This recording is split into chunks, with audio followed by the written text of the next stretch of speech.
Ladies and gentlemen, rock and roll. Mr. Gorbachev, tear down this wall.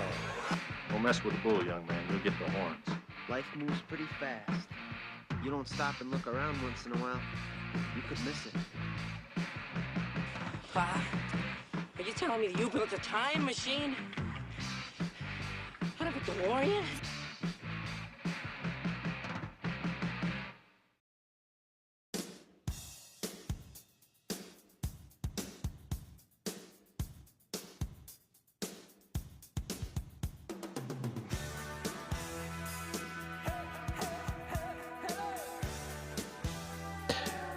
Welcome back. We are in the 80s Cafe. We are doing something that we all love to do in this cafe, and that is laugh. And that is 80s sitcoms. Gentlemen, welcome back. I'm here with my two compadres. Michael, what's up, big guy? Yeah, I see what you did there. Draft. I love rigging the draft my way. And we also have Ricky up here today. What is up, Ricky? How's it going, buddy? Dudes. Name that quote. Yeah, name that quote. I'm going to say Revenge of the Nerds. Wyatt. Yes. Oh, man. In the bathroom. I'm already 0 for 1. All right. Well, that was specific. Wow. Anyway, all right. Weird Science. Good movie. We're going to have to do that one on the podcast. Okay.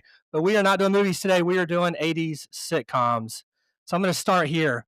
2 words, in my opinion. I'll let you guys kind of play off of this. 2 words, in my opinion, that defined this decade of 80s sitcoms: family and friends.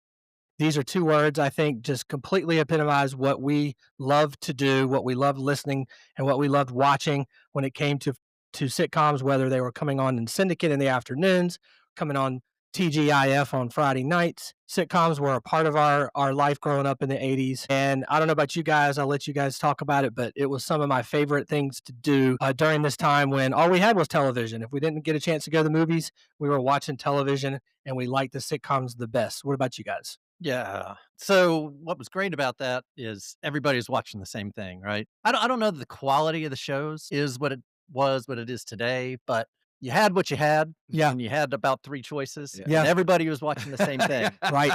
So I think that was what made that so great. So we didn't have any cable. Well, we actually did have cable. But anyway.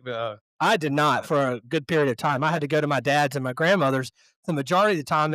And Ricky's right. We had to basically watch ABC, CBS, or NBC, and whatever you got it that night, that's what you were watching. Yeah. You pretty much had 3 choices from 8 to bedtime, I guess. Well, what do you think made the original sitcom? How do you guys feel about how the sitcom actually came to be, and how come it's so part of our lives, and why it was so important beyond just the fact that it was one of the only things we could do at night? We wanted to come home, get comfortable on the couch or in bed, and watch our favorite character, watch our favorite family, our favorite goofy things that were going on in that time, and also kind of reflect on, hey, my family isn't as stupid and weird as I thought. These guys are just as bad. And I thought it was kind of an escape. I don't know what you guys think. It was funny, but it was also kind of an escape. Would you guys agree? Yeah. I mean, to me, there was a weird transition time in the early 80s because we were coming off shows, and we talked about this off the air. We were coming off shows like All in the Family, Sanford and Son, that wouldn't necessarily go over today too well because they were just so offensive.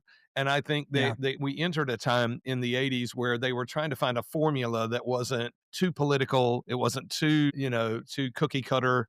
And I think it took them a while to get, under their feet on that. But still, there were some good shows that came out. That's my take on it. And so I guess my point too is the idea of wanting to be entertained in whatever fashion just was the constant. It's like if I can go home and laugh at whatever it is that comes up, I'm going to find a way to enjoy it. And I think through that entertainment of relationships, whether it be friends or family, there was always some kind of experience that you could probably relate. Now, there were some shows that were so outlandish, as you pointed out, Mike, that we probably would never have experienced in real life. But I think that was part of the escapism too, is that we liked watching things that we would never see in a family or in a group of friends. And that was the intriguing aspect of it, is like, well, my family would never be like this. Let's go into the home and see what that looks like. But then when you talk about the friendships too, I think, that's what separates these groups of sitcoms is you either tuned in because you really wanted to be a part of that friendship, or you wanted to see what was going on in that family. And it seems like I really liked the ones that dealt with the coworkers and the friendships more than the family, or vice versa. I don't know where you guys stand on that. I didn't have a preference. I They're all thought it was funny. blended. Yeah. Yeah. I was going to say I was 50-50 on it, because then I'll go, yeah, I like this. And then I'm like, but no, I like that. Yeah. Without giving it away. And I'll tell you this, I think this is part of the reason why we're doing this pod today. And that is, when we were watching these television shows, we set ourselves time that night, whatever it is we had to do, to make sure we caught that show, because you weren't going to see it again. I mean, VHS obviously existed in our 80s, but it wasn't like you could just go down to the VHS store and rent a whole series of Cheers. That didn't happen at that time. If you wanted to watch Cosby Show, you had to show up at 8:00 on Thursday night and watch it. Otherwise, you'd miss it. You don't have to worry about that now. Now you can stream, and you can watch it on your phone. You can watch it on a DVD. You can watch it on any device at any time. So I think we have sitcoms today, but I think that has changed the way we really endure this kind of show, from my perspective. Right? Yeah. So before the 80s sitcoms that we really are going to get into today, I do want to touch base on kind of what led to these shows being what they were. And Michael, you touched up on something I'm going to bring up about the transition from the 70s to the 80s, but we have to give a little bit of due diligence to at least talk about what kind of shows actually led to the shows we love so much. Maybe we saw these in syndicate at some point. I wasn't a fan of some of these that I'm about to bring up, but certainly they're the reason why we have the shows that we enjoy. So it starts with I Love Lucy. I have seen several episodes, but I've not watched, I couldn't tell you all the different character names and all of them. I do remember an episode vividly when they're in this big pot, or this big, almost like a pool, where they're trying to crush berries and they're slipping and falling. And I don't even know what they were doing. They're trying to make wine. What was I think that's what it was. Something. Yeah. And so I Love Lucy was the first, I think, true sitcom that really touched everybody's soul when they were watching it at night and saying, yeah, we got to sit down and watch this. And that's back in the 50s. So we're talking our grandparents or parents, who are doing this. But what was really special about I Love Lucy, and I'm bringing it up, is because of her. Not only was she funny as a comedian, but she also had really good timing, and her physical comedy was unparalleled. And so that's going to translate into another show we'll talk about later. We then get to Leave It to Beaver. That goes into the 60s. And now we transition from just this married couple to now we get into the family. And instead of the family being about the parents, this is the first show that really focuses on the children and the way the children are actually being exposed and what they are thinking and what they are doing and what troubles they get into, not so much as the parents. Now we're starting to lay the breadcrumbs of here is what the audience really likes. Let's keep making these kinds of shows. Let's get the physical comedy. Let's get the family interested, not just from the parents' perspective, but from the kids. We get another show called My Three Sons, which, again, I could relate a little bit to this because I had a dad who, I did have a stepmom for most of my life, but at the same time, this was not a conventional family. This was a guy that did not have a wife at home, and he had his three sons he had to take care of, and of course, all the different things that go on there. Did any of you watch any of these three shows? I was not a fan of any of them, but I've seen them in spots in different various places. Yeah, I watched none of them for one simple reason. They're all black and white. Black and white. Yeah. That was it. Yeah. Couldn't it's get really by. hard for color TV lovers in the 80s to really go back and go, why do I want to watch this black and white show? It doesn't make any sense. Yep. Perhaps more as I'm older, I've gone back. I've seen a lot of Leave It to Beaver episodes just on MeTV and other places like that. And I look back and I'm like, that's cute. That's actually funny. One show like the Beverly Hillbillies. That was also black and white, right? Didn't really watch growing up, but as an adult, as I go back and I watch them now, I'm like, that is stinking hilarious writing. It's just absolutely, Right. It got ridiculous towards the end, I think, a little Right. more. But I agree with that. And I have actually seen a few episodes of Leave It to Beaver later on. And I actually did like the show. Yeah. I can't sit there for 30 minutes and watch black and white. In high definition on a LED TV. Yeah. And it's hard enough watching on HD where you got the little squares. Yeah. Right. Yeah. You can't go back. So then now we're again talking about what really works and what the producers are really saying. This is what we have to continue to make. And of course, it ended in the 80s, but we're not going to really use this in the draft for reasons that we'll discuss later. But we get one of the biggest shows that's ever been made, and that's MASH. And it's funny because as a kid watching my grandfather was in World War II. And as a young kid in the early 80s, it was a show, and he passed away in 86, but in those early 80 years, he loved MASH. And all those years through my childhood, probably up until I was in high school, I actually thought that was about Vietnam. I didn't even realize until I was in high school that wasn't even about Vietnam. It was the Korean War. So that's how oblivious I was to the show. I also knew that it came on in syndicate right before The Incredible Hulk, which was my favorite show growing up. So that's why I watched MASH for a brief period of time. But nevertheless, it's one of the biggest shows in the history of television. So it had to get brought up today. And then we were talking off air, All in the Family. What a polarizing show. I did try to watch a few clips of it before, not because I knew we were going to use it as a draft since it was a 70s show, but just because I knew it was something that may get brought up about leading to some of the shows in the 80s. And my God, yeah, Archie Bunker, what a dude. He had no filter. No, I mean, if you even go into the Wikipedia, it actually says he is a complete bigot. Like that's actually the name of his character. He's a bigot who, and they describe the show that way. So if they can actually just use that word as a reference of what this is about, that tells you, what kind of person he was. And yet it was one of the biggest shows in the 70s. I'm trying to figure out why. I don't know. Like I said, Norman Lear did that show, and he was very liberal, but I think he understood the juxtaposition between extremes and how that could get people to laugh and whatever. I mean, the mere fact that he attempted to use that to poke fun, we would just is a foreign concept to us today, because there would be people that would be running for their coloring books and whatever else. He makes fun of sexual orientation. He makes fun of gender. He makes fun of race. Like he doesn't miss anything. And yet it's one of the most popular shows on TV. And of course we have a nice, really thin Rob Reiner, which I thought was refreshing to see him as the son.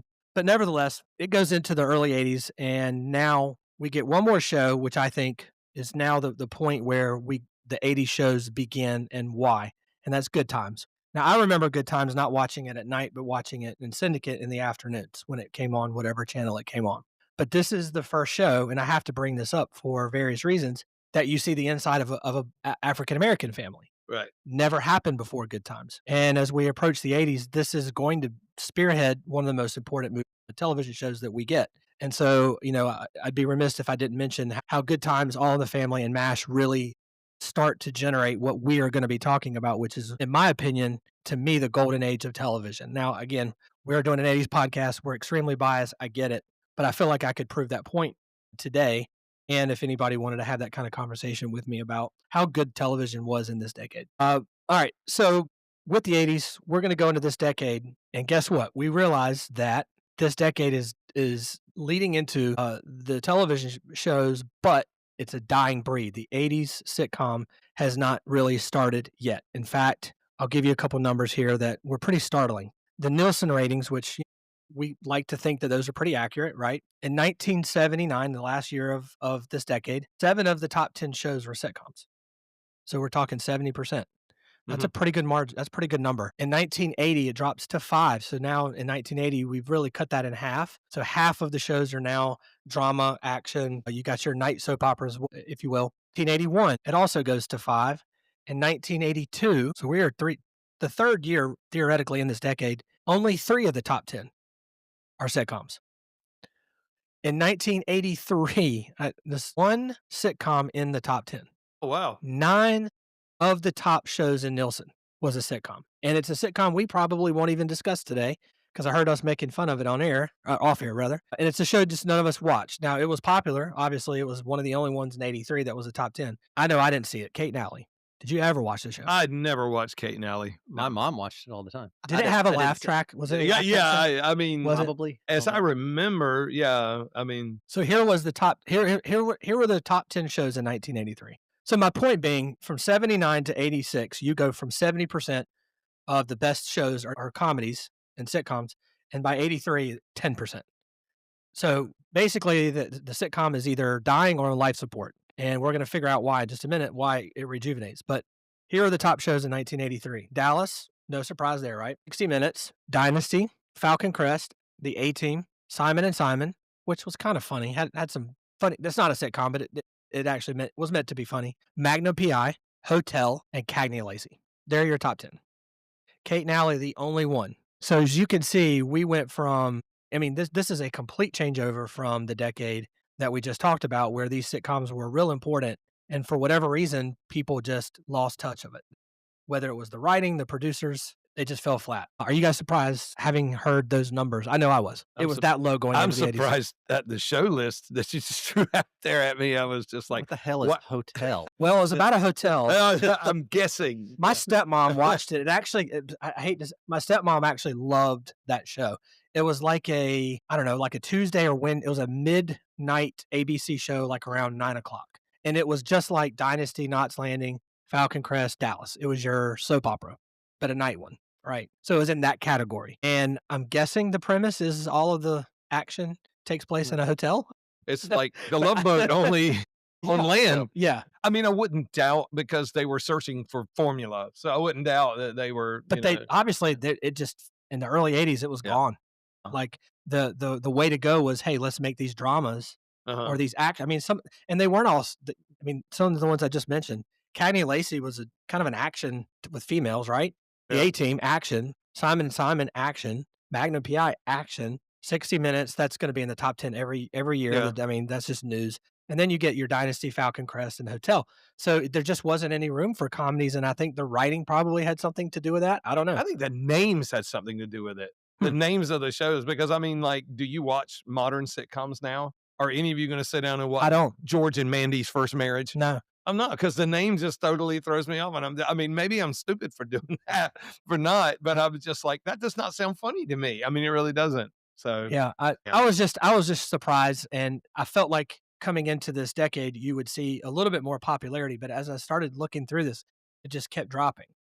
So then we know, and I know one of us is going to choose this. It's okay to talk about it now. We're not going to hide this. What show, in your opinion, rejuvenated this entire franchise of I guess television, or for lack of a better term, made this genre completely change into what it is in this decade? It was literally one show. I mean, it has to be the Cosby Show.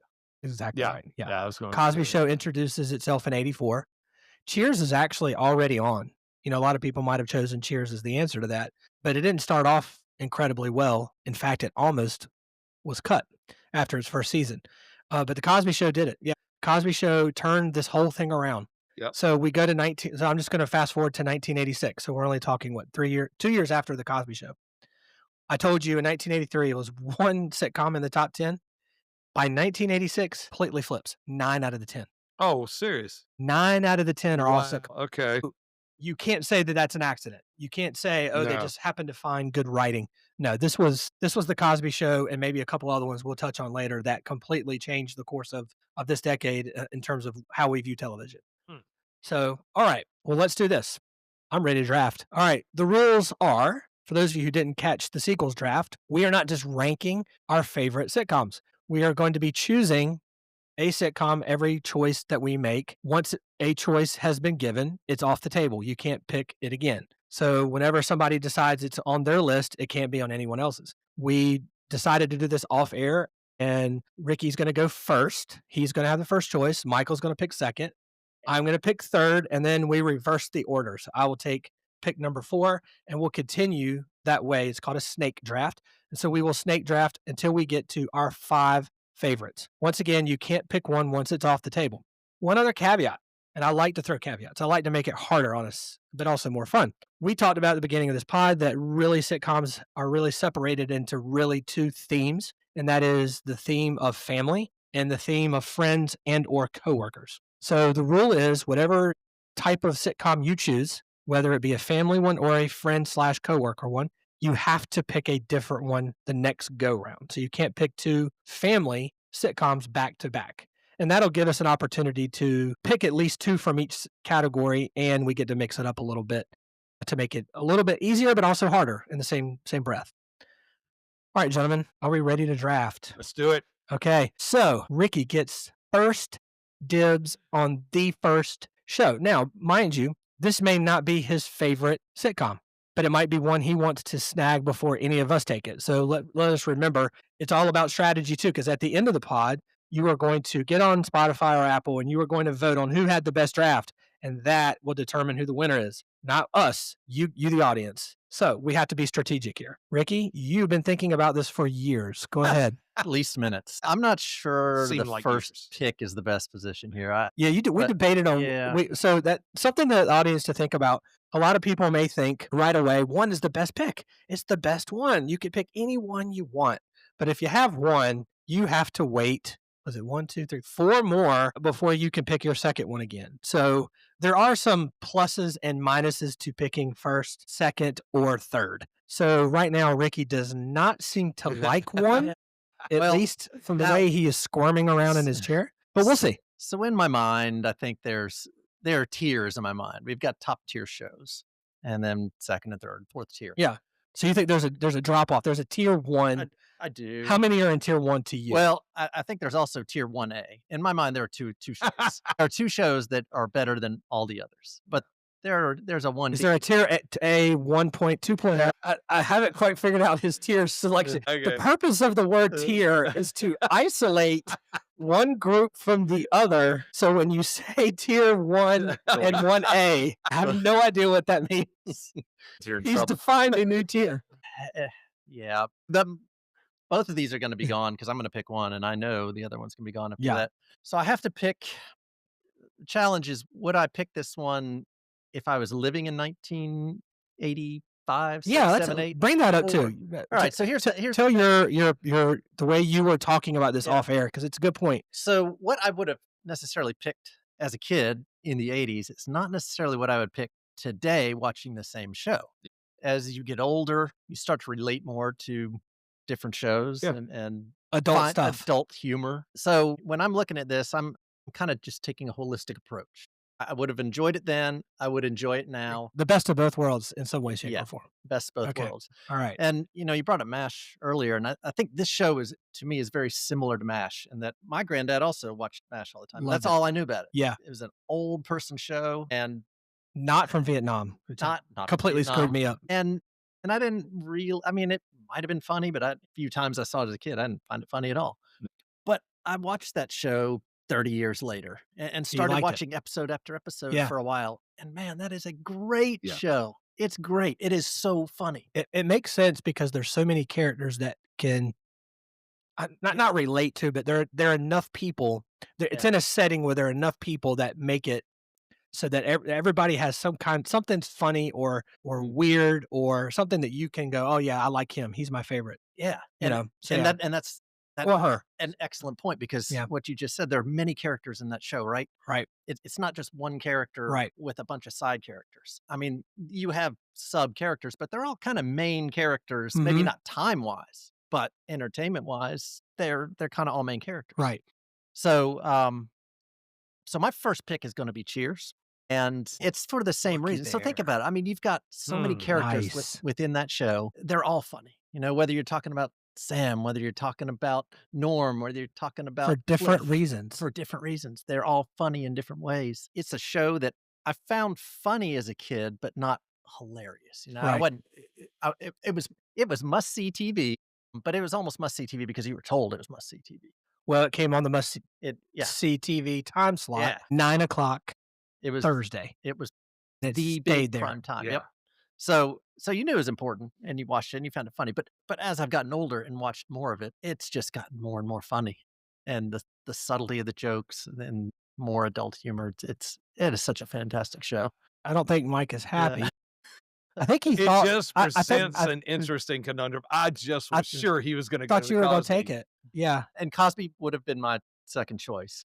You'd be a So fool. that's the tier, right? It's the team. That's- Cosby and Cheer, and I think the only difference to me, I like Cosby a lot more in the 80s.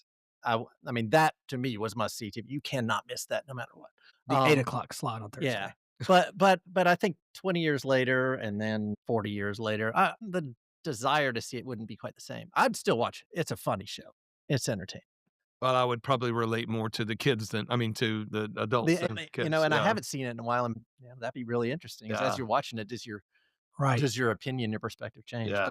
But for me, I relate a lot more to Cheers now. Favorite character from Cheers? Cliff for sure. Okay. Yeah.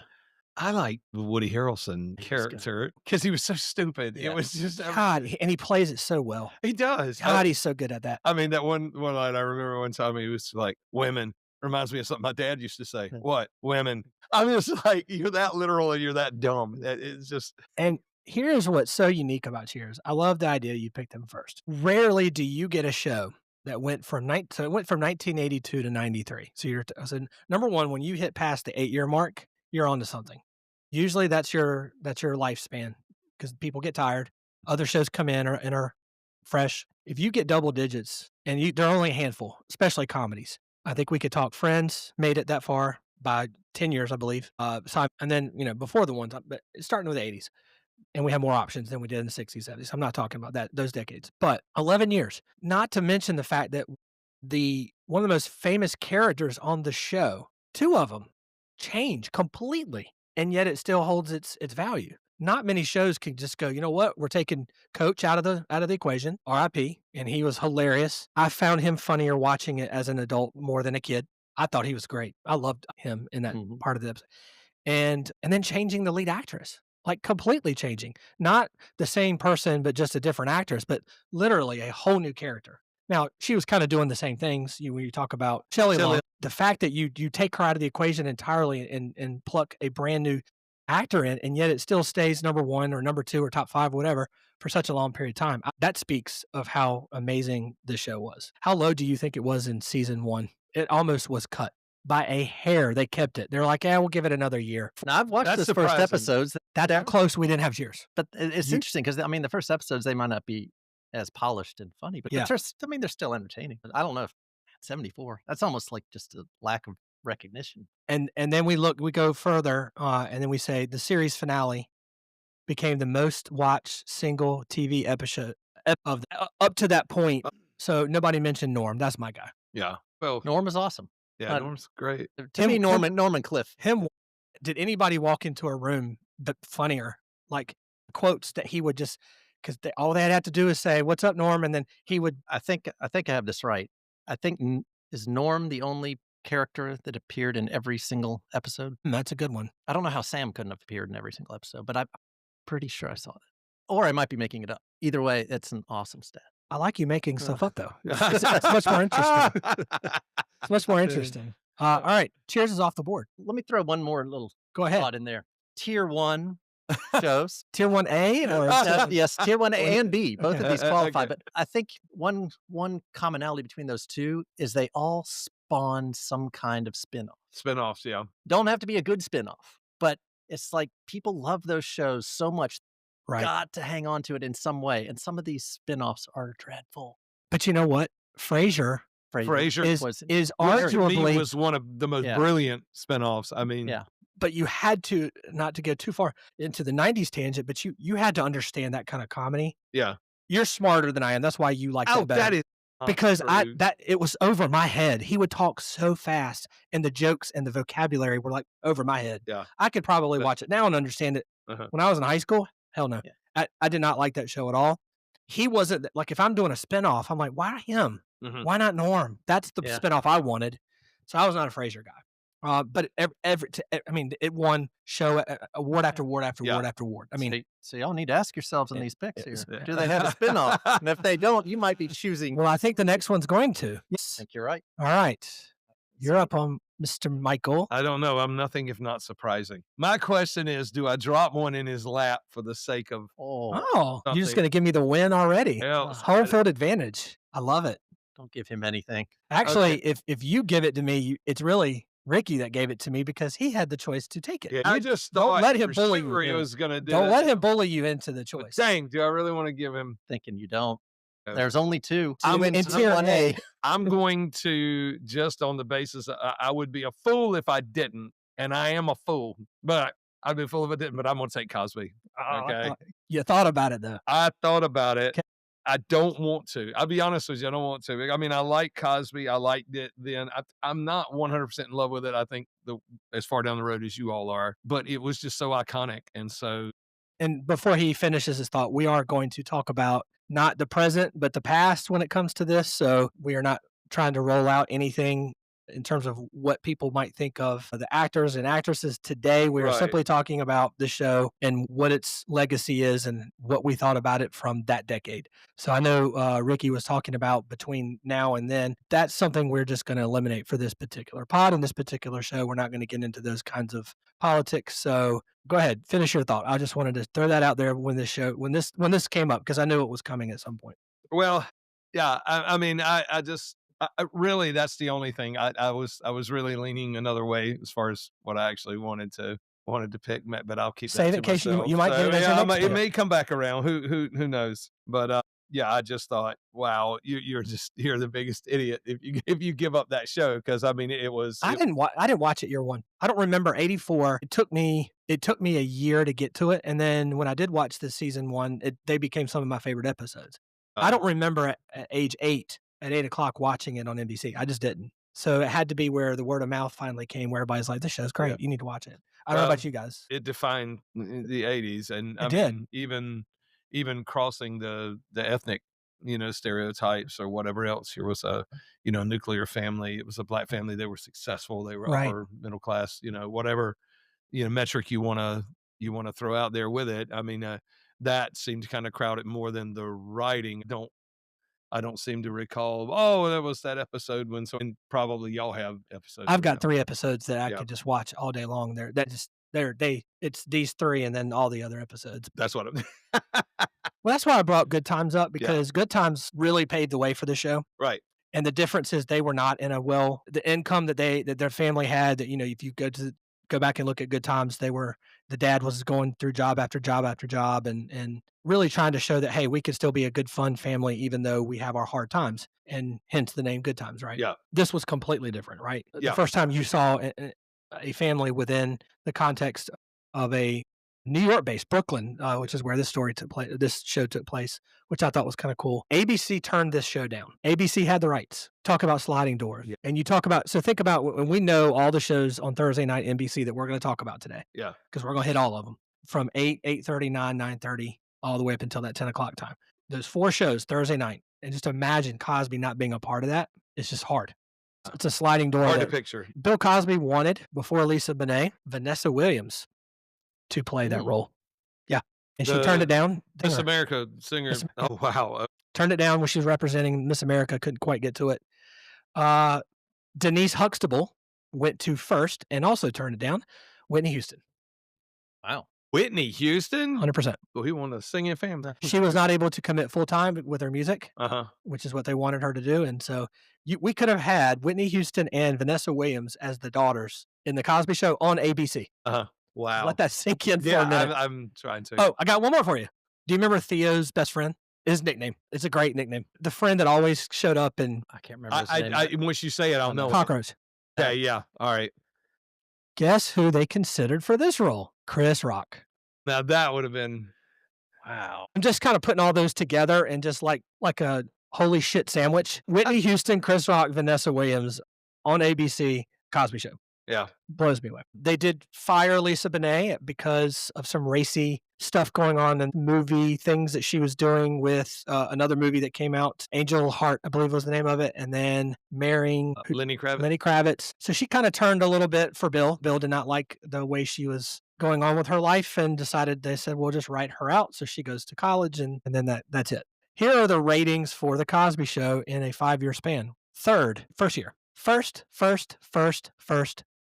Only one other show has done that in history. And the one time, the last year that it was in first, it technically tied with Roseanne. So we'll give it that. And then the one time it was fifth, the year after it was the last time it was in first, tied for fifth with Cheers. And then it finished at 18 before it finally died out. So personally, I think, as you pointed out, the spinoff didn't help it. It came on right after Cosby, A Different World. I wasn't a fan. I don't know about you guys. Did not. When you take you take away Bill and the family in the house and the kids together, and you talk about college, it never made its magic. The Cosby Show was the one show of that decade that I thought was like genuinely funny. Like you would laugh at. A lot of those shows are entertaining. You watch them and have fun watching it, but it's not like you were laughing all the time. Like that show, it was really funny. And I don't, that might have something to do with a stand-up comedian. You have a true comedian. Yeah, exactly. On the screen 90% of the time. Seinfeld was another show where it was just a comedian who had an incredible show, very funny. Seems like a lot of Cosby. these that way, right? Home Improvement, Yeah. Yeah. same thing. Yeah. Tim Allen. Yeah. Yeah. It seems that's the recipe, right? You get that funny Ray Romano. That's one of the funniest shows. Yep. When you talk about all these comedians, and the writing is a big deal. The acting is an okay deal, but the writing is a bigger deal, in my opinion. If you I haven't thought about it till now, until you pointed this out, but it seems like the writing is way more important than the actual acting from it. These comedians who seem to always do well. Okay, so the two heavy And hitters. so that was a family one. So now we got to go non-family next time. For you. Yeah. Yeah, Okay. yeah. All Okay, right. so now I get a choice. My first choice. I'd be very disappointed if Ricky did not know where I was going on this one. We've been in the car going to soccer tournaments quite a bit, and we've talked about this quite a bit. So you can go either category, right? I go either category, correct. I'm gonna let you guess where you think I'm going with this one. think you might actually. I want you to actually get. I'm gonna pick it no matter what, but I think you're going. I'm gonna be disappointed. Perfect Strangers. I am not. Really? No, I am going with. Oh no, never mind. I missed it. You're going Family Ties. Family Ties. That was the one I was going to take. Yes. But I didn't. I took Cosby over that. And now I hate my own list. And I would have taken either one that you dropped. So I was happy with it. Unlike his interesting tier situation, this is ending tier 1 for me. I don't think you guys put Family in tier 1 with Cheers and Cosby. I do. It certainly was not in tier 1A. I don't know what goes in 1A. I don't know. That's a hodgepodge.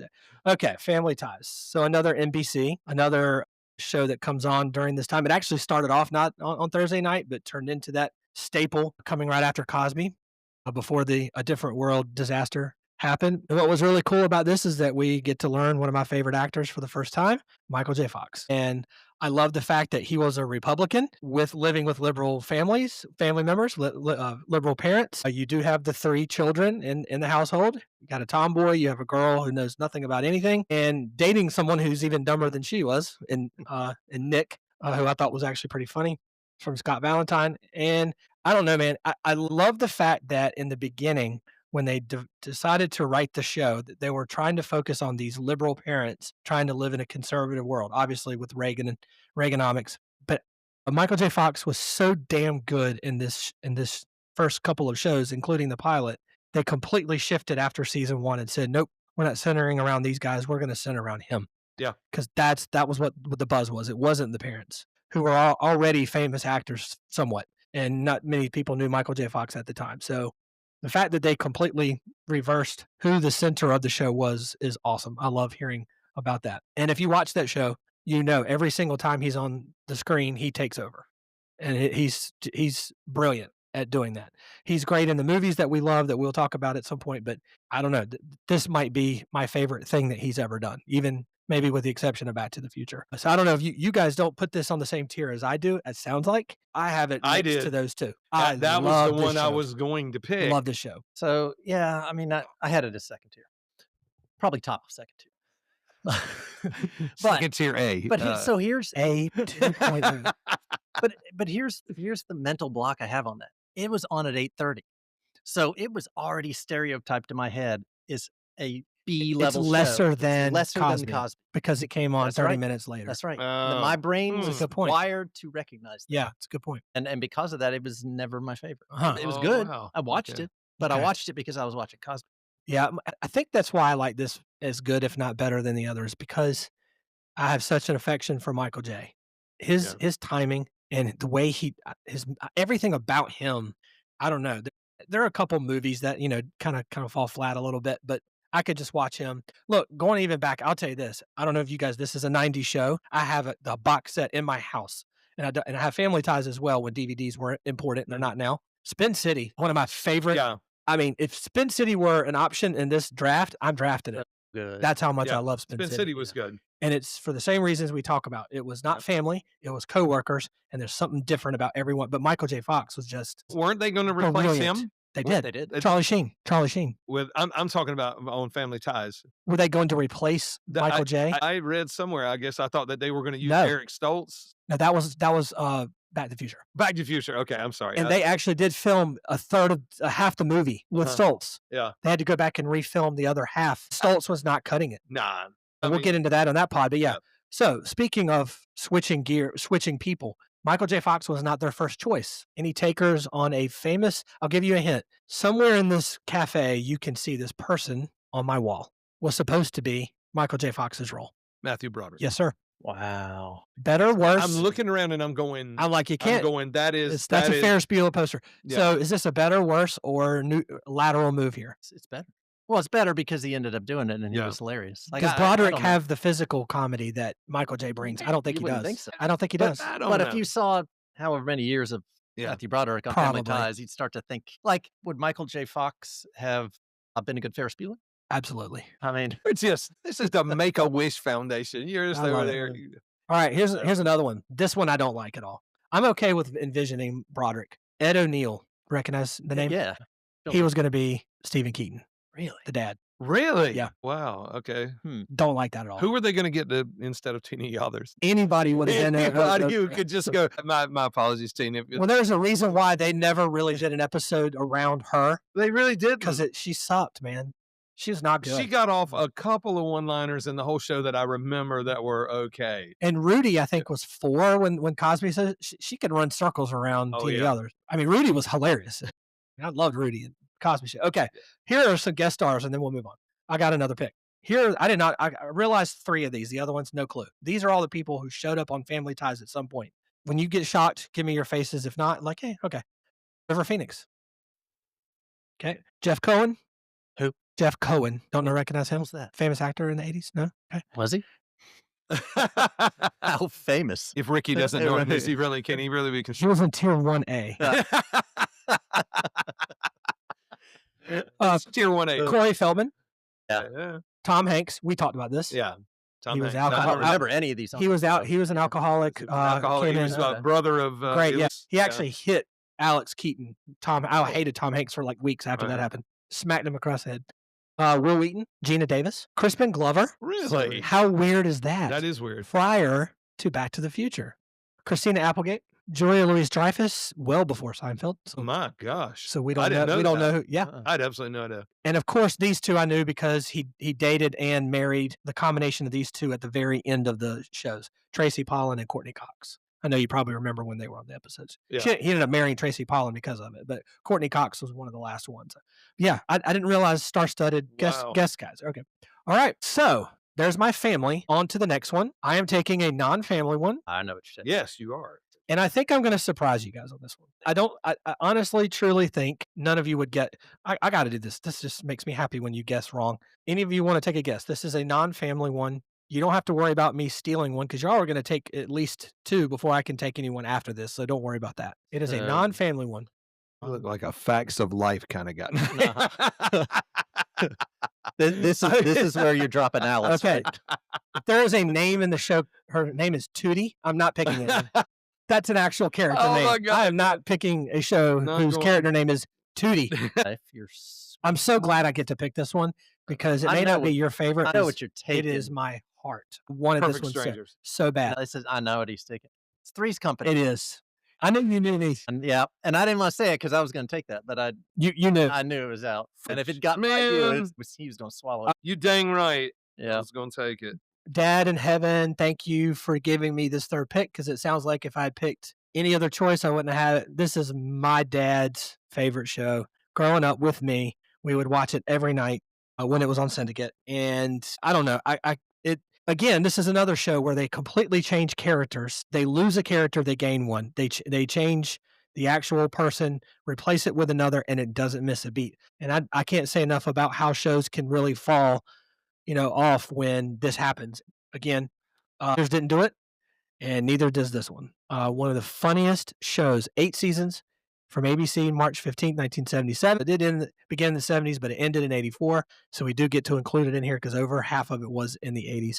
I could sit here all day and talk about this. But the best thing I can tell you is John Ritter, man. I don't think there's anyone, and if you can find a name, please give it to me, who is as talented as a physical comedian as he is. Everything he did was just Did you hilarious. like his movies? Okay. I didn't really like his movies. Okay, so here's the thing. I didn't do that. Didn't love Problem Child. Okay, there's only one movie that I beg you to watch. Now, you cannot watch this around your kids. Okay. Well, your kids are old enough. Fair. So here's the way. Skin Deep is the name of I watched it. I've seen it. that's John Ritter. That's Jack. That's Jack to the T. I mean, he basically is playing Jack in that movie. Yeah. Everything Jack does in the show, he is a womanizer. Yeah. All his physical, his timing, everything. But no, this show, I could probably safely say I might have seen the episodes from this show probably more than anything on this list. Wow. I actually think so, because this show, the fact that it came on Syndicate for so long, and it came on at night, where my dad and I would watch it together on Syndicate at like 10 o'clock at night, and I don't really remember it much in the 8:30, 9 o'clock slot that they would have on ABC, like when it came on for the first time. That's not when I remember watching it. I remember watching it all through Syndicate. That's where I fell in love with the show. And the humor that they had, I don't know if there's any other show that would make fun of people misunderstanding something. Somebody's in another room and they hear something, and it sounds like they're talking about sex, and they're talking, and I'm talking about the innuendos are just oozing out of the show. And since the first episode, it was Heavy like with that. Yeah. that's all. That's what they made. That's what was so funny about it. And then I have to talk about Don Knotts. I mean, if you tell me am I a Roper or if I am Furley, I'm Furley all the way. All the way. Am I Terry or am I Chrissy? I'm Terry all the way, which is kind of a rare. A lot of people would prefer Chrissy. I loved her. I thought she was good. She's in the first, 2/3 of the episodes, and of course she got greedy and wanted more money. They kicked her out and they put in Terry's role instead. I don't know. I guess the blonde jokes got almost a little bit saturated for me, but she was good. But with this show, no, it's one of my favorites. I can laugh today as hard as I could back when I was a kid, and I'm so glad I got this one. This was definitely going to be my number 2, no matter what, as long as it was on the board. Thoughts on this one for you guys? So you would have loved it as your second choice. I would have loved it. As would have you? I would have. Okay. When I first thought about it, I didn't have it in tier 1A, but I think I'm reconsidering. Tier 1, 3. No, so the script was brilliant.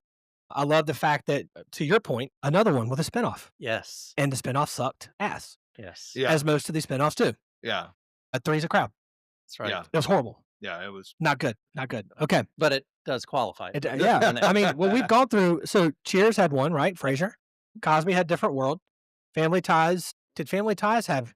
Did they ever have any spinoff for any of the kids? If they did, I don't remember. Or one of the people coming in, Skippy? No? I don't think so. No? Okay. So we did find one in the top tier. So And then Three's Company. All right, Michael, you are next. Number 2, and it must be. Thank you, Mr. Snake Draft. I hope the snake is a freaking cobra. We'll do Cobra Kai next. Well, I guess there is no other choice for me as far as what I like. So you're going, this is the non-family category. Guess so what it could I'm be going, friends, non-family. co-workers. Aid, you're taking what I wanted. Oh, I think I'll guess. What? I think you're going Golden Girls. I'm going Golden Girls. Look at there. I know my buddies. Girl. I know my buddies. I was not. Okay, well, I didn't all over you. Anyway, I'm not non-family. I know it. Right now. I know what you think of 78-year-old women. Yeah. I know you were looking at that. Not much. But anyway, no, I just the writing in it now, if you just listen to it, I mean, it's just, and they stay like all good sitcoms do. They stay true to their character. Each one of them, they're Estelle and, and then you got Betty White, who's a complete airhead. They're all different. Yeah, but they're all funny together. But they stay in their lane, and the comedy springs out of that, and that's good writing. It's good character development. Right. So, anyway, I do like it. It's very funny now. I have guffawed laughing at some of those episodes over there. So that's what I'm taking. I'm taking Golden Girls. Yeah. This is one I'm going to have to go back and watch. I've only seen it in the 80s, and I know it was probably sort of funny, but it was a bunch of old people. No, I was not old women. Well, I'm going to watch a show about women. Here's why he. But I think he's right. I think if I watched it now, here's why he chose it. It came on Saturday night. We were on dates. He was home. He was home with 4 old women. You and I were on dates, so that's kind of why he knew all about it. Something, but my filter kicked in, so I'm just not going to right now. All right, I do want to. I'm going to write this down real quick because I do want to do this. Cheers, NBC, Cosby, NBC. Family Ties, NBC. Three's Company, ABC. Oh, wow. Golden Girls, NBC. Dang. It is killing it. Yeah. We are going to. Is it just that NBC came in better wherever we were at? Yeah. But I'll tell you what, after the 80s, NBC went to shit after that. Yeah, well. It was the best of the decade, and then I mean, Seinfeld was still there. Yeah. But there were Friends. well, maybe it was this. It was. maybe it was the probably end of 2000s the- then yeah, when I think it was when end- those two ended, I guess. end of is the one. 90s. So to your point, Michael, 6 of the 7 years, Golden Girls finished top 10. Okay. Top 10, 6 out of 7. That's pretty good. That's it's amazing, and twice top 5. Mhm. So it didn't reach number 1, but Saturday night, how could you be a number 1 show on Yeah. a Saturday night? You're going to be challenged by what people are doing People over are the just weekends, out, right? yeah. That's right. People with lives. Thank you. Okay, all right. What did to your point too? Here's why people love this show so much. They did not shy away from controversy. Listen to the things that they dealt with: coming out for a sexuality, same-sex marriage, AIDS, discrimination against people with AIDS, menopause, sexual harassment, teenage pregnancy, adultery, sexism, interracial marriage, age discrimination, substance abuse, gambling, and assisted suicide. Wow. Are we still talking about the Golden Girls? Yeah, I mean, this is like, I mean, they did not shy away from Yeah. let's talk about controversial shit, and they made something funny from it. That the point I guess I'm making is listen to how serious those issues were, and we're not talking about a drama, talking about a comedy, and it's because the women were so stinking the witty. I think it's Yeah. probably the wittiest show out of all of them. Yeah. If you were to give me a word that defined the legacy of the show, it was they came back after each other so fast. Yeah. Like it's almost like they didn't it was like how could you be that funny that quick? but the good thing with the It's good. writing too was they could pivot on a dime and go Sure. in that serious direction, and you bought it. It was authentic. It was real. Because they stayed in character and they perceived it the way their characters would. So yeah, I've seen a couple of episodes where they did something that was. And all jokes aside, it's not a top 5 show for 6 or 7 years, top 10 show, if people from all ages were watching it. And Right. if you could get, 14-year-old boys to watch a show full of 70-year-old, 60-year-old women, Yeah. it says something about the show. So great pick. It was on my list. A lot of Saturday nights. But anyway, Yes. go ahead. Who's your favorite? I don't know. I like B. Arthur's character. Was she Maud? She was Maud in the 70s, yeah. Yeah. Yeah, she came from All in the Family, actually, the first Oh, time you saw right. her was actually in All of the Family, and she had her own show, the Maud Show, I guess, and then she was in All of the Family briefly. She came in as like maybe his mom, Archie Bunker's mother, I think. I'm not sure. I should know, but It's either her mom or his mom. I don't remember which. And then, of course, they use her for this show. I liked her sarcasm. She just was so sarcastic, but she kind of had to be the straight person. for Somebody most had of to it. be kind of sane. Yeah, in all of that madness, because you I got mean- Rue McClanahan, who's just man crazy. She's the and one you that got Betty White that's completely airheaded, and then I'm going to Still Getty, yeah, she which they Yeah. put her as the oldest one in the show, and she Right. wasn't. I know, So, yeah. You told me that, I think. Yeah. So, yeah, that's a good show, man. Yeah. I have to admit. That's a winner. You picked a good one. all right. So there's your friends one. So you'll get a family one next. And now Ricky's got his next choice, and he has to pick I family. get to double up though. Your family, Family and then non-family. family, non-family. Yeah. This is a little tough because there are probably about 3 I could go with, but I'm going to go with one that was not a traditional comedy. It was probably only mildly funny, but it was such a great show and went on for a long time. Okay. Mm. So it's a family one, right? It is Sweet a family family. one, and it was later in the 80s too. So Okay. Can I guess? yeah, All right. Later in the 80s. yeah. Ooh, that throws me off. Yeah. I had 2 that Yeah. I was for sure. Well, and those are probably the 2 that I would have picked, but this one's hanging on the board, and Dude, I would rather watch this than the other ones. I don't know. I would watch Michael, you have a guess? Perfect Strangers. That's a not non-family. non-family. That's though. not It's not family. I don't know. So when you said older, no, that's earlier. yeah, Yeah, I'm that's sorry. When you said older, played. oh, I know it. Yeah, I absolutely know it. Yeah. you know. And I do not have it on my list because I've talked about this with Yeah, you do. on my list. Oh, on your my personal list. list. Yeah, you I did. put it on the list because I know you were going to take Yeah. it. You could bet the house on this one. Oh yeah. Yeah, The Cafe. yeah. You get all of my albums if I get this wrong. I don't You want ready? to- Of course. Because a Starship Are is they up there worth based on yeah. based on Dean putting Starship up there. Starship back up there. Yeah. He is going Wonder Years. You got it. Oh, okay. Wonder Years. All right. I love that show. Go It's so ahead. good. Well, Make the case because I'm not a fan. My Well, wife and I were talking about this. I told her you I know were you going don't to like take the it. narrator, I don't you like the don't narrator. narration. Nope. I- First person. and I guess typically I don't know that I would like narration either, but I never picked up on it. It just it was just there. It Right. just felt normal. It's the same reason why I don't like Stand By Me. And I love that movie too. I love that. And you know why though? It's weird. Both of them They're are weird, but similar to me that I don't like. I think, and so this is different too. And like So it's different from Cheers in that you don't have this big ensemble cast Right. that are each one as big as the Right. other one. It's really one character and a couple of side characters, right?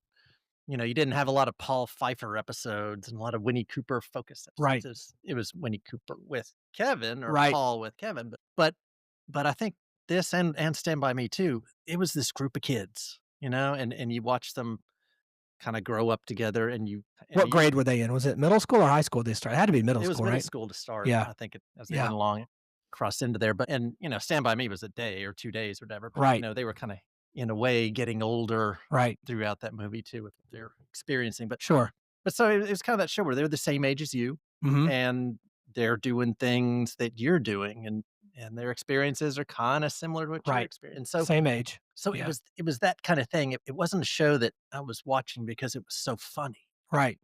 but It was entertaining. it was entertaining and it was relevant, Right. right? I could totally relate. Because you were the same age. Yeah. Yeah. Yeah. I did like, I think I started watching it as the seasons progressed toward the end as they got a little older. And I don't feel like I liked the younger versions. The first couple of the seasons in the beginning when they were really like I do remember picking up on it late and going, it's not that bad. You know, what's funny too is so I watched it, you know, probably a year ago. I started watching Just from picking it the back up. beginning. Yeah, just picking I back think it's up. on Hulu. Yeah. Yeah. So, but it was funny because his dad was always so grumpy. You know, when I growing up, like, this is a mean guy. He's always so grumpy. The mom was I'm- weird. Yeah, but I'm watching this thing as an adult and I'm like, I totally get it, dude. Like I am 100% on your wavelength. So you flipped to the This I dude- resonate with dad now because of him. totally, man. You know, It's weird how all this is happening to all of us in each of these. Yeah, You never would have thought about dad not at all. in 88, Not at all. But 89. I know it exactly what he's talking about. I do remember the first kiss that they had. Yeah. And I remember Yeah, man. thinking that was a cool scene, a cool Yeah. episode when he finally had the nerve to kiss. Yeah. That kind of.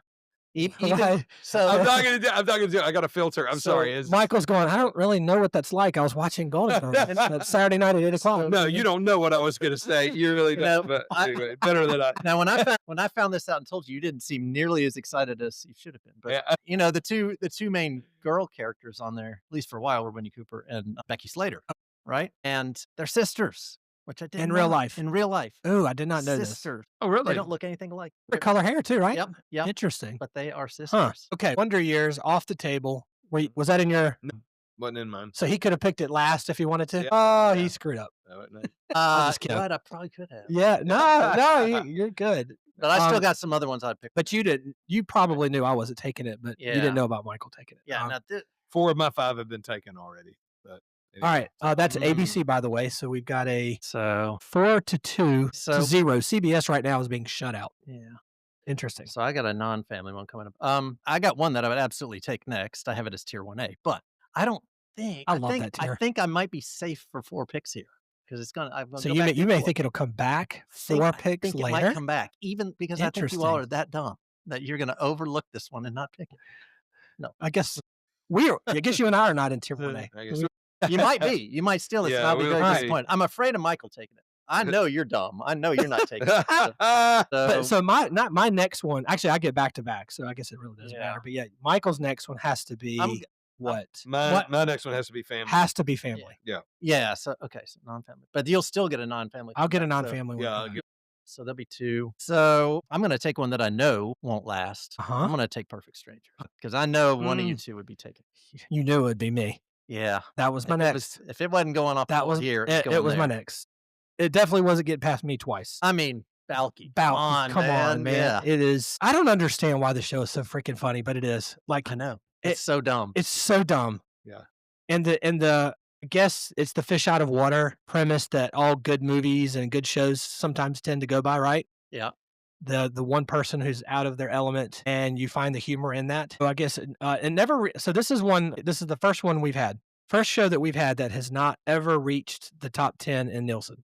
So the highest it got was 13th. I think what helped it was they did move it to a Thursday night at some point for ABC, for Friday night, and they called it the TGIF, which we've talked right. about how that was a really big deal. Kind of like Yep. they basically said, okay, you know what, NBC, you own Thursday night, we're going to own Friday. And that's kind of what happened with some of these shows that we're going to hear about on ABC. 8 years it went. So it did actually bleed into the 90s, 86 to 93. And of course, we have Balki. I'm going to try to pronounce the name. If any of Balki you, Bartakamus. Bartakamus, there we Yeah. go. Where do you think he was found And Mipos. He's No. Meposia. in real life in order to be the actor here? Where was he spotted? You should know. It's also on my wall in the cafe. He was spotted on the wall. Well, when I say spotted, Yeah. where Had him hanging. where did he get his chops so that this opened up for him? Beverly Hills Cop. There's yes, sir. Sir. Surge Do you want to be That's- got him this role. Yeah. That's right. That's right. He was awesome in that movie. I mean, and when they and of course, I don't know if you've ever heard him talk in real life. So if you think about Beverly Hills Cop came in 84. Okay. We've all watched it, seen it a million times. This show started in 86. I had never heard him speak normally until after this show was over. I thought for years that was his actual accent. And if you listen to him in a movie speak normally, it is so weird. He speaks, I mean, he doesn't have any kind of nationality whatsoever. His normal language, it's just like you and me and whatnot. So I don't know. It's a Chicago's, which I know we love. Yep. You took one of the Chicago shows, which shows everything about that. I love the idea of him pulling out of the driveway with everything he practically owns on his little car in the beginning of the show each time. It's a good niche for that. Were you a fan? Did you like this show? I liked it. I didn't. I Not- wasn't gaga over it. but- Not like us, yeah. Yeah. Okay. So you're okay with this one off the board? Oh yeah, I'm okay with that. Yes, Rick and I are going to go to Mipos one day. We've already decided we've got a trip to take to herd sheep, I guess is what happens when he's there. But he played it perfectly. He played an idiot perfectly. And of course, the catchphrase, you guys remember, don't be ridiculous. Yeah. Would say it all the time. It's great. It's great. Okay. All right. Michael, you are on number 3, sir. And you have to go. I have to go family. Family. I'm actually glad that it's coming this out because I have 2, and I'll take either one. It's down to 3. I may not even get one that's on your list. I mean, to me, it's probably, down to. you probably would take one of them. I will tell you what I'm not going to take. I'm not going to take Different Strokes. The Okay. reason I just can't. I don't know. I just can't get by it wasn't all that funny. It was just Gary Coleman running around. What you talking about, Will? I mean, to me, I just There were some things in it that were. Yeah. They definitely tried things that some shows had not tried before. Obviously, Right. this single white dad taking in, 2 African American sons with a Right. white daughter. How many shows had done that before Yeah. the early 80s? And it actually paid off because it was a great show. But I can see why some of it was good, some of it wasn't. This is harder than it should be. No, this is where telling it gets tough because Yeah, this is where it gets. we tough. are out of I'm going. we are out of Ricky's tier 1A group. So I'm going to go with the Jeffersons. looky there. Early I 80s. had another one there. with Lucky it there. as well, but yeah, that was. I'm sorry, I'm more about. But Oh, look at it. Do Though. apologize. chosen- Wonderful show. I've chosen two African American. I'm white, but Let's anyway, go. they're No, funny. that's okay. I just like the irreverence of it. I mean, Yeah. George Jefferson was kind of Archie Bunker light in his He his did, view. no filter, didn't Yep. care. Didn't care, and then and they had a few good shows, I guess. Yeah, I mean, I just remember him, so I was out of the. So two. what made that show? In my opinion, you haven't named her yet. His maid, Wheezy. Weezy. No, you mean Esther? She didn't take shit from him No. one time. She would talk him down. The back and forth with it wasn't the wife; it was with her. The chemistry between those two was as good as Fred Sanford and LaWanda Page. But anyway, yeah, their back and forth is just great. I mean, She they didn't just take have shit good from him at chemistry. all. No, And then he would walk out of the Uh-huh. room, and she would say something sarcastic, and just bring the house down. I mean, and she'd make fun of his height all day long because Sherman Hensley was so short. yeah, I mean, no. he was. But anyway, yeah, Great I show. mean, some good episodes. So that's the one I'm taking. And how about the opening song? We haven't talked about that today. Well, It's went on- on, yeah. Theme songs. Those are We important. need to hit that before we That- go. We need to that's talk about the huge. theme songs Okay. because I think that one was Way up there. way up there. Way up there. Well, moving on up. Uh, Yeah. in terms of theme songs, All right. 1A. It's going up there. Tier 1A. Okay. I get 2. All right. I didn't think I would have to choose between these two because they're both family. My wife would take one. I think I might take the other. We talked about this last night. All right. Man, this is a toss up. I can go either way with this. So if I knew I could just keep these episodes and just watch them over and over again, which one am I going with? Choosing between two. Yep. It's 2 families. and they're very similar in nature. One was from 85 to 92, the other one 84 to 92. So they came on there in the same time, actually same channel. So we're going to get another ABC. Jefferson's was, what was Jefferson's? Was that, I know they had a syndicate with it. I believe they were NBC as well. Pretty sure. They were. Jefferson's They weren't CBS. CBS is getting annihilated. Have we picked No, anything? we've not picked one. Nope. Okay. So I'm going to take an ABC here for sure because it's a choice of two. It's the two. Yeah, Yeah. I know. You know the they two. are. All Absolutely. right. I'm going Who's the Boss. Oh, really? I'm going Who's the Boss. I probably would have gone the other one. I can. I'll tell you the other one because I can't take it, right? Oh, wait, I can take it. You If might it can't, be, yep, but- it could be my last choice. So can I. But so can you. So I'm not going to say it. Okay, Who's the Boss is my next one. Tony Danza. That's the difference maker to me between the other show I was thinking of, and I thought the back and forth with him and Angela was really strong. And of course, how can I forget the lovely actress? Anybody remember who the young female? I mean, I was in love. Her poster was on Tracy my Gold? wall. Oh, my dude. That would have been Alyssa Milano. Alyssa Milano. She is the tiebreaker for me. I mean, she was in high school when I was in middle school, so I'm allowed to say this now about how much I was in love with that woman or that girl at the time. But she was absolutely drop dead gorgeous and a good actress, I thought. Throw in Angela's mom, who was really feisty, Mona. I don't know. It's one of those things like you got the mother-in-law or the mother. Let me have some redemption. Here, Tracy Gold was in Growing Pains. Okay. I was thinking the wrong one. Sorry. And no offense, Tracy Actually, Gold, is if a- you're listening to is a this. more obscure answer there. No offense to Tracy, because she's a wonderful actress, but when you take the two next to each other, I don't think there's a comparison. Sorry, Tracy, if you're hearing this. But no, I really loved Tony going back and forth with Angela. It was the buildup for I don't know how many years the show was on before that. Everybody knew at some point they were going to fall in love and be together, and it took forever for that to take place. But they finally did toward the end. This was one of the most successful shows of the decade. It won both Emmys and Golden Globes, which not all the shows we've mentioned today can say that, believe it or not. And I did like the little small fact that you do have this also person who's not supposed to be in the position he's in the 80s. You have the woman who's the executive, and then you have the male who is the maid. And I just thought that was refreshing that they did the role reversal. And Tony Danza, I thought was just he wasn't Jack Tripper to me. Right. He wasn't John Ritter, but he was still good. Yeah. Really good actor. And then he went on to actually, to me, had a good career post Who's the Boss as well. I love the title. I love the opening song. I love the opening credits. Meeting Angela for the first time, have that song is great. So Who's the Boss is up for me. Cool. All right.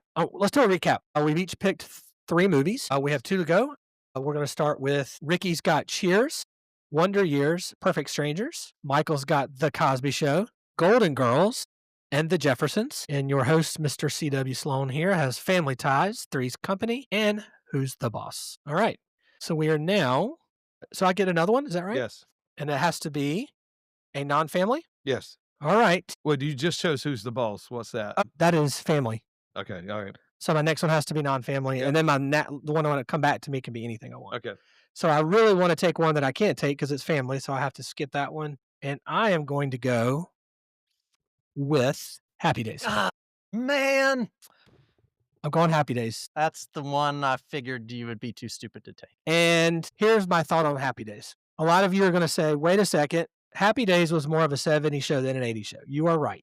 Having said that, if you take the bulk of this show, the majority of the time spent on this show was not just in its prime time, but it's in its syndicate. In fact, I would say it actually had more lifespan because of the syndicate, not because of the nightly time that they were put on. One of my favorite shows as a kid, coming home from school at 4 o'clock. I can remember vividly seeing the record, the jukebox being played, the song that comes up that I don't know, all of that is iconic. And then of course you have the coolest character in the business, Alfred Fonzarelli, one of my favorites. It went 11 years on air, combined with Syndicate. I mean, probably close to 20 years, I would imagine, if you take both the Syndicate and its on-air time frame.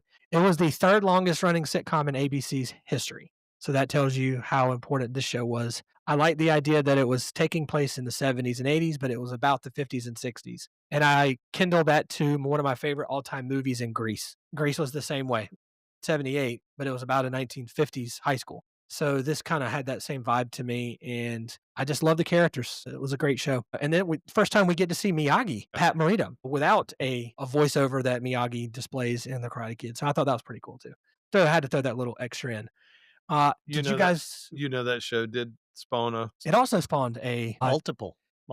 Charles in Charge. Charles in Charge was one, but did you know they were going to do one about his friends? I'm So- serious. No. I'm not lying. They were going to do one called Ralph and Potsy.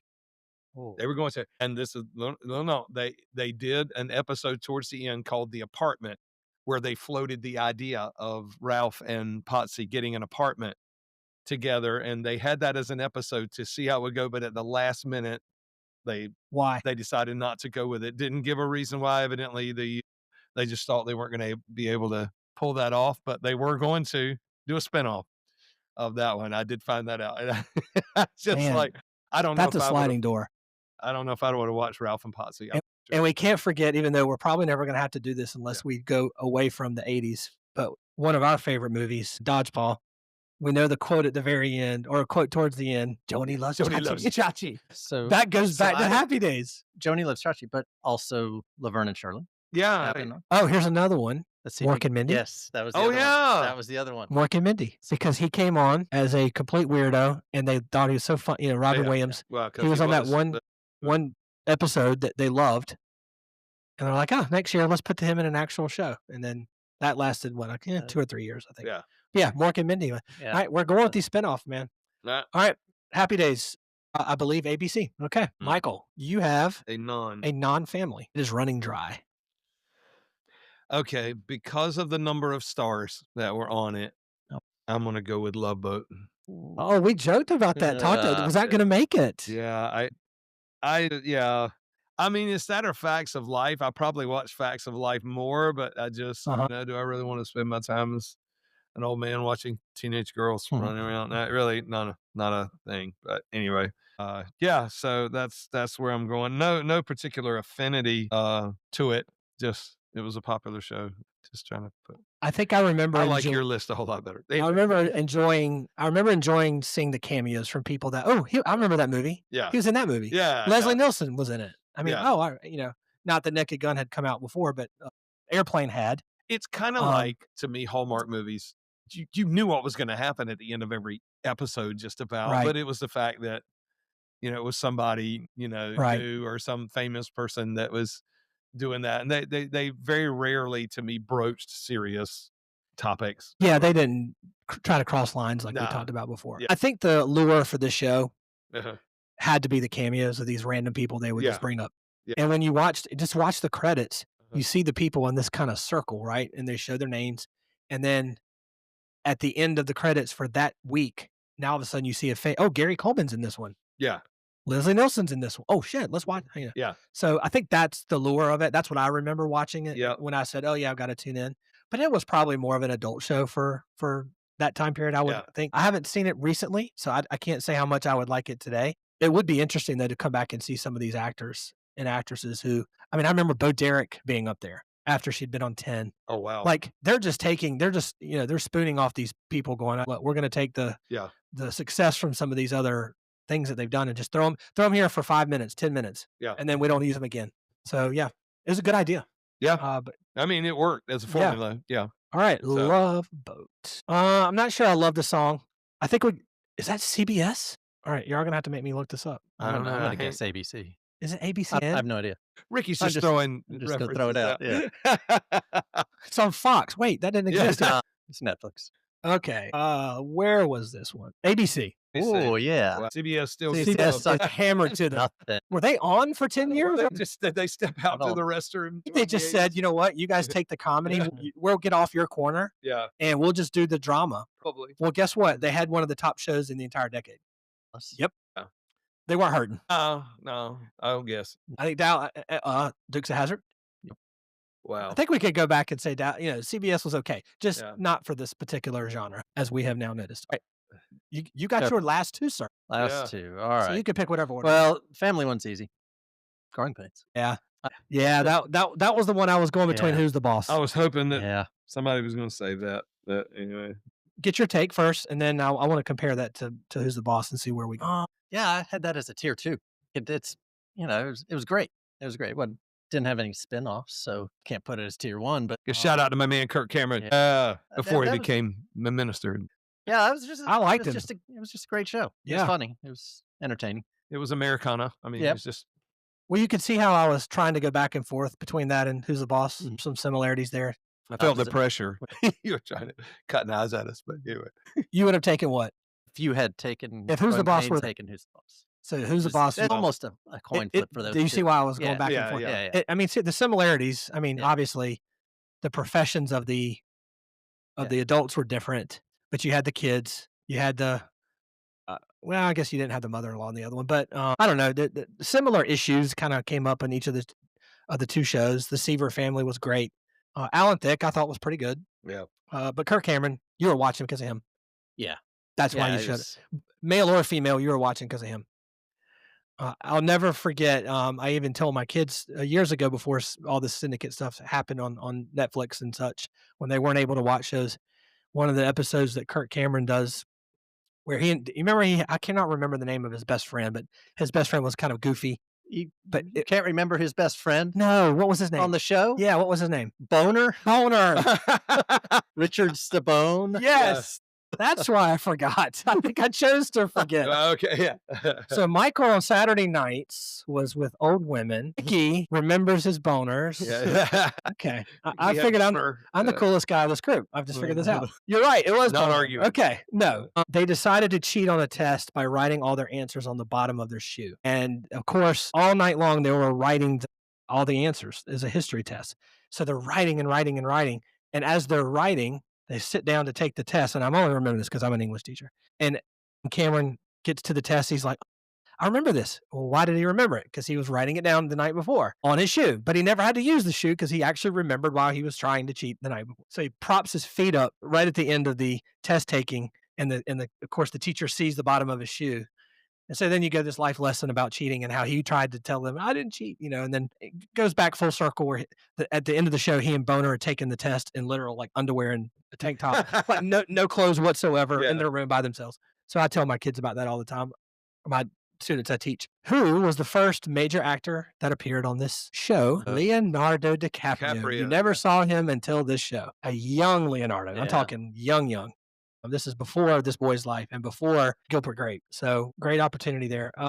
Here's another one that I did not. I remember watching this episode recently, and this is kind of tragic at the same time. So I hate bringing it up, but it's worth a note. Matthew Perry. Oh, yeah. Oh. He was the boyfriend of Tracy Gold in Okay. one of the episodes toward the end of the seasons. They're old enough to. And what was the problem? He was a alcoholic, gets a DUI, but then also dies because of it. And then you go back and you kind of reflect on Perry's life, and you go, man, that was back in the 80s. And then we, move forward and go, Life imitating so, art. it's crazy. Yeah, that's crazy. It's unfortunate. I'm not trying to laud that, obviously, but I just thought that was interesting doing the research. And I do remember that episode. I just forgot he was up there. Okay, so Growing Pains. I think it had a spin-off too. Was just the 10 of us? Was it? I think it was. Who That was the- gym who- teacher? Okay, you're making up stuff. No, anyway. The bald-headed The guy. bald-headed Oh, guy. The bald-headed guy. Wow, you're think it right. was. Maybe there was Yes. something. I don't know whether. Yeah.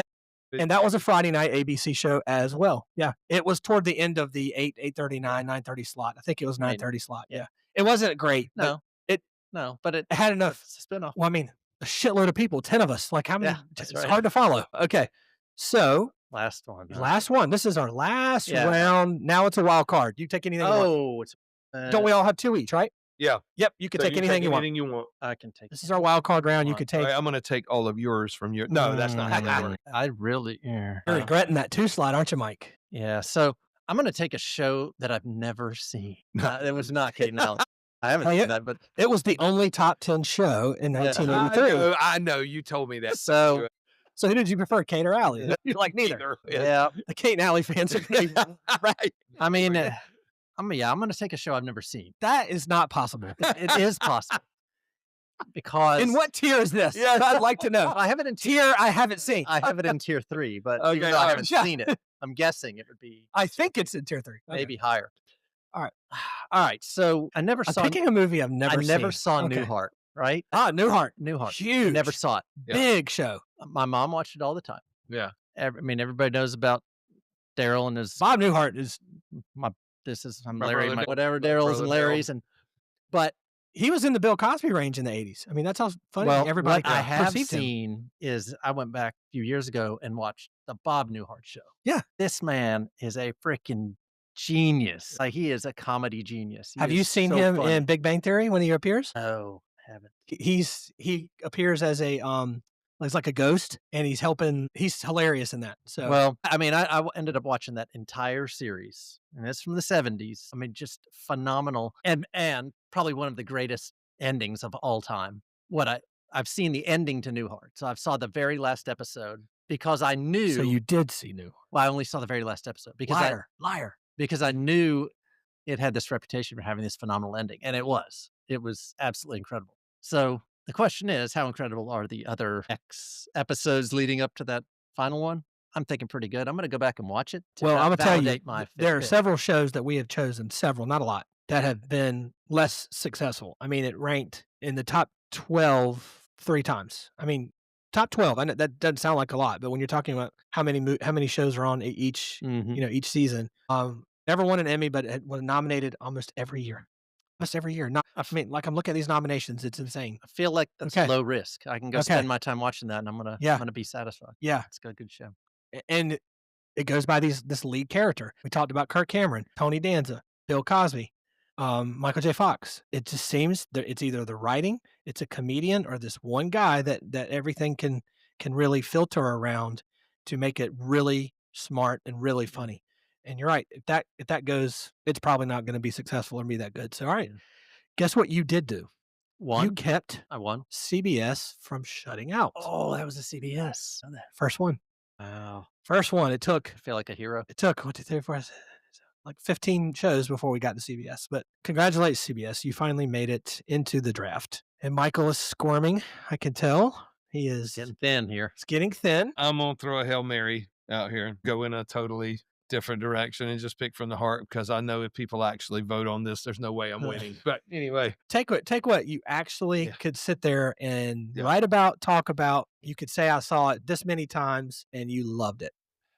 A comedic show from this decade. I am going to go with, against my probably better judgment, that I'm gonna go with Alf.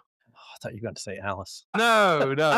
I wish he had Is said that from the 80s? It's more 80s than 70s. It counts. I would It's in almost take Alice because I am Oh, more familiar. gosh, I would've I am done- more familiar with that show. But I'll tell. Hey, Willie. there. Alf was a 8 o'clock Monday night.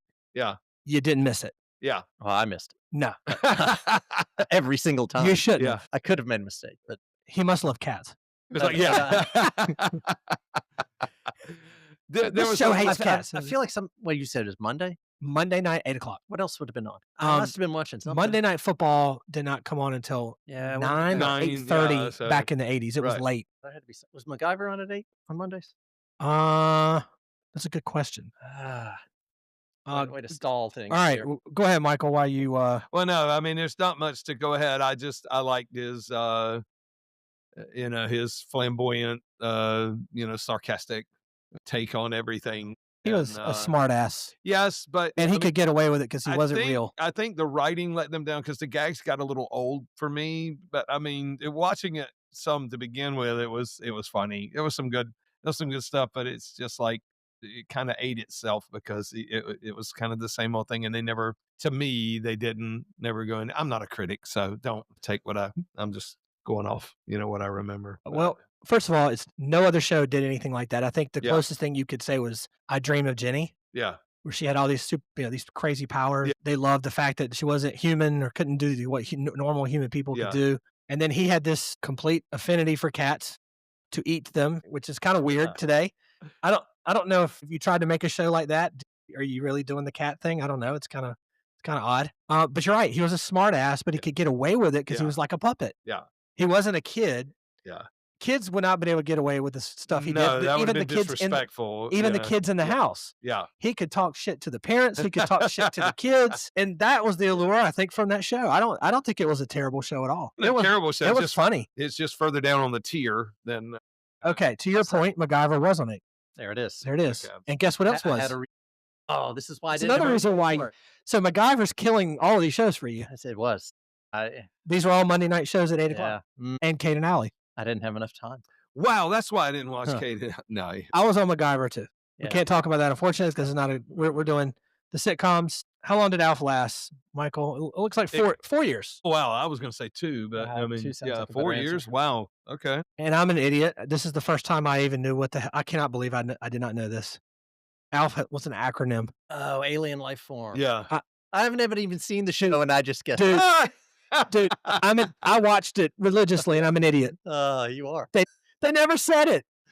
I just guessed it. Wikipedia didn't exist in 1988. How the hell was I supposed to know? Did you know this? I knew it stood for something. Liar. I didn't You really- lied. Did Liar. it have periods in the name? No, Wow, that's just weird. it's capital A, Yeah, capital it's L. not I thought true. it was just the word Alf, like Wow. Alfred. I would have guessed that too. Oh my God. I'm an idiot. All right. Now that show sucks after I didn't know that. All right. Last show. Are you ready for this Your one? choice. And this is another one like Three's Company that I'm going with my true heart. I don't care if the world hated the show or not. I was taking it, and I'm taking it for 2 reasons. Number one, I don't remember the show at night at all. It came on for a couple of years at night. This show completely survived through Syndicate, and it was on it every afternoon when I came home from school. If I wasn't watching He-Man, I was watching this. It was back to back to these 2 shows. Happy Days was also there. I'm going with something that was dear to my heart because I felt for the kid who was the lead actor. And believe it or not, when I was a young boy, people used to tell me I looked like him because he was around the same age I was with the same Webster. blonde hair. No, sorry. I'm sorry. I was a little joke. Yes, our cheeks were very similar. Webster's cute little cheeks Cute and cheeks. mine. I'm kidding. What is it? Sorry. I'm going Silver Spoons. Oh, I knew. I didn't want to take that away. I'm going Silver Spoons. It's like the ultimate syndicate. Yeah. But see, It lived. in my world. Yeah. It was It- syndicated along with Different Strokes. It Yeah. was Different Strokes and Silver Spoons Yeah. back to back. Percent. Yeah. And Different Strokes came on ABC and it was on at night for a period of time, but then we watched it in the afternoons. Silver Spoons was the same way. Now, my parents didn't have the money that Mr. Edward Stratton had. That's not why I could relate. That mansion is absolutely ridiculous when you watch the credits at the beginning. It was just because it was the broken home. It was the dad living with his son by himself with the stepmom, and I could just absolutely relate. And I live with both my mom and my dad at separate times of the year. But there was just this notion of having the mom that would appear every now and then and take Ricky, and then also living with the dad and having that bond that the two of them had was special, and it was funny. I actually thought it was pretty funny. They actually broke some barriers as well. I remember very vividly a scene where this boy, a friend of Ricky's, was being abused by his dad, and you could see the bruises like every time he showed up in the episode. And so they approached child abuse from this. They approached a little bit of sexual connotations with watching late night cable shows where Ricky and his buddies tried to unlock the cable box so that they could catch that, and then what that meant, which I thought was pretty cool. Alfonso Ribeiro makes his first appearance. Watching him breakdance for the first time set me off to want to do that for the next decade. I loved Alfonso. And he was actually dyslexic in the movie, in the show. So dyslexia was another thing that was brought up that many of these shows were not bringing up. So I don't know. It was a combination of these really cool things that life kind of comes and throws at you, and then you also had this kid living in a broken home, despite the fact he lived in a very well-off home. And of course, I'd be remiss when not mentioning John Houseman. Absolutely funny as hell. I loved him. Dry as all get out, but he was the grandfather. He was Edward's father, and who didn't approve of him most of the time. And anytime he came up, Jason Bateman was his best friend.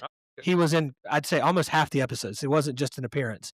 Bateman was amazing. If you've never seen these episodes and you're a Jason Bateman fan, I mean, here's the thing. You watch Rick Schroeder and you watch Jason Bateman and act when they are this age, and you realize how gifted they were. Yeah. And Alfonso Ribeiro, too. They were gifted. I mean, it's just, you can't say enough about that.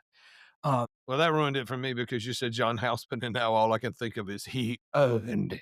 I mean, he did not change his the way he acted, and the way you just said doesn't change throughout that entire series. He behaves in the same manner, and it's hilarious. And it's that back and forth between his goofy son, Rick's dad, Right. and Houseman, and how, like, you look at that and say, how could that be his father? How could that be his son? And that's what made it really funny. But this came on every afternoon. I came home every day, dropped my book bag. I'm watching He-Man. I'm watching Happy Days. I'm watching Silver Spoons. Done. And that's where I fell in love with the show. So, all right. And all by that was NBC. So, all right, I'm going to go through the list again one last time for the audience, and then we can go around the table, maybe talk about any other things we missed, and maybe even the theme songs. I wanted to touch on that. Rick's choices are as followed: Cheers, Wonder Years, Perfect Strangers, Growing Pains, Newhart, the only CBS appearance. Michael, Cosby Show, Golden Girls, Jeffersons, The Love Boat, and ALF, which is an acronym in case you didn't know. My choices: Family Ties, Three's Company, Who's the Boss, Happy Days, and Silver Spoons. Thoughts on your lists, gentlemen, and other lists. Well, Final thoughts. I mean, I have to vote for myself, so I'm. Well, of course you're going to vote for Mine's yourself. obviously the best. I don't know that. Surprises or Well, challenges. That Three's Company, Who's the Boss, Happy Days. That's it's Murderer's Row right there. That 2, 3, and 4 of mine. Yeah. Yeah. I went old and sarcastic. So there we go. That was mine. So for all you curmudgeons out there, yes, please vote. Michael's going to get the 60 to 95 vote. I hope Spotify can separate the demographics into the votes. Michael, you don't have any votes under the age of 45. What the hell? Never trust anyone under the age of 45. Okay. Final thoughts, Mike. What do you think? Your list. I don't know. I mean, listening to you read them out, they just hit different. And I mean, I don't know. I like yours. I like your first two. Those were two that I wanted to be mine. So I don't know how I didn't end up with them.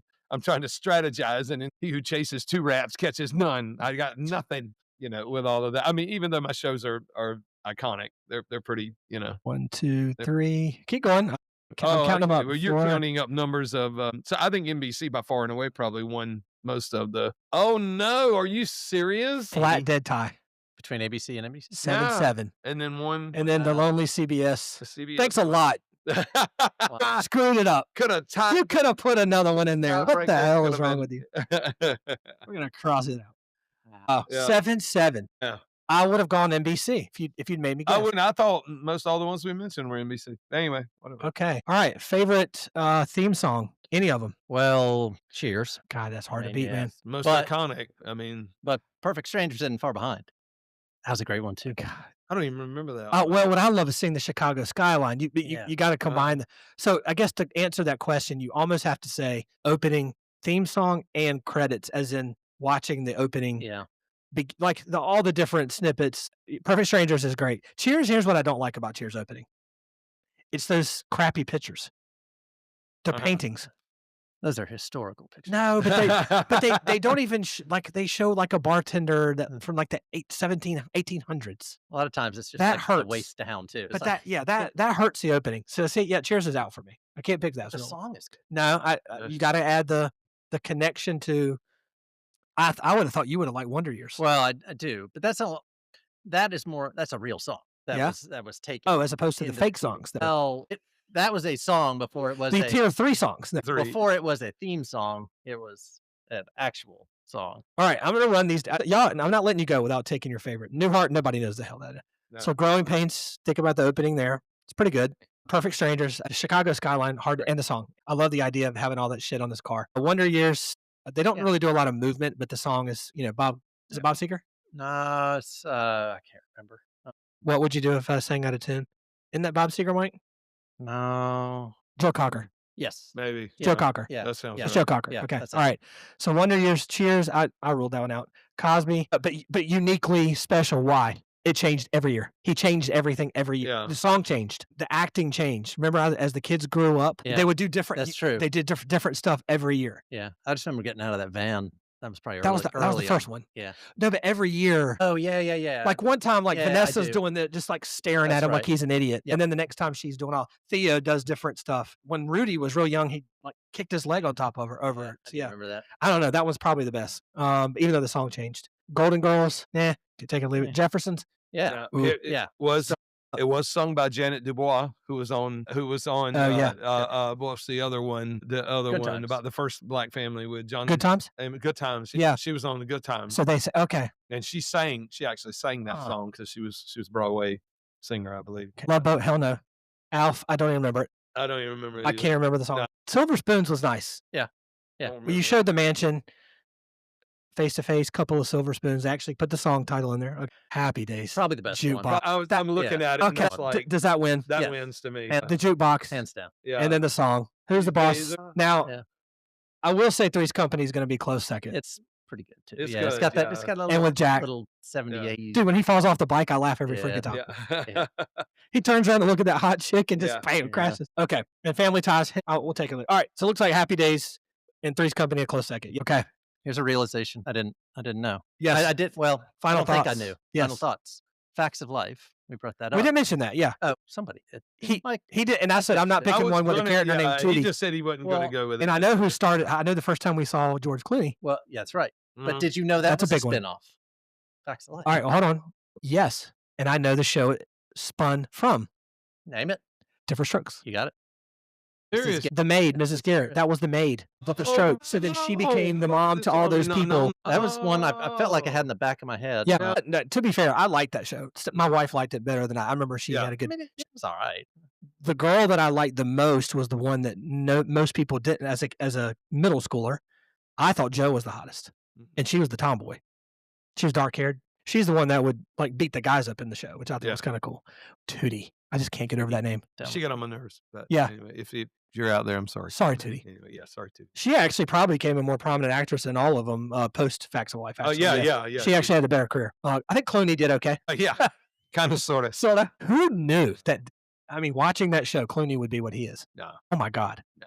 He was just passing through in that show. It's kind of like Leonardo. Like Leonardo. Yeah. Yeah, you know. Holy. Yeah. Okay, guys, this was fun. I enjoyed it. This was an incredible beatdown that I just had. I think, Michael, you had the choice. You chose to. Go on and take my I think third you're place trophy. you're gonna regret picking that middle pick. I am, but you gotta remember next time though. If you get if you want the turn where you get the two back-to-back picks, it's pretty valuable. But maybe next draft that we did, we were talking off air. We got to think of another draft. We really want to do movies this time. If you have any ideas, feel free to email or put it into the comments for the podcast. We are thinking about doing some action movies. That's on our list. We really love Arnold.